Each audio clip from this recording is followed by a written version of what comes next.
گیا تھا وہ اب فرعون کے محل میں رحمت بن کر پلنے لگا۔ اور جب موسیٰ جوان ہوئے تو اللہ نے انہیں علم اور حکمت سے نوازا۔ ایک دن موسیٰ شہر کے اس حصے میں گئے جہاں بنی اسرائیل رہتے تھے۔ وہاں اس نے دو آدمیوں کو لڑتے ہوئے دیکھا، ایک اس کی اپنی قوم کا اور دوسرا فرعون کے لوگوں میں سے۔ موسیٰ نے غصے سے ایک مکہ مارا اور وہ آدمی وہیں گر کر مر گیا۔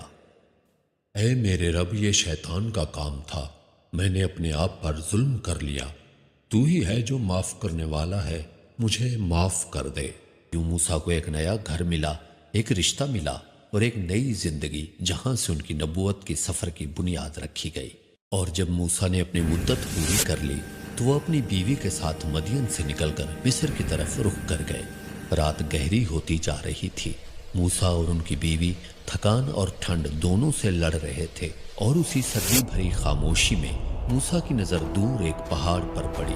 دور سے ایک آگ کا نور ابھر رہا تھا، اور یوں موسیٰ آہستہ آہستہ اس آگ کے قریب پہنچ گئے۔ اور یوں وہ وقت آیا جب اللہ نے موسیٰ سے براہ راست بات کی۔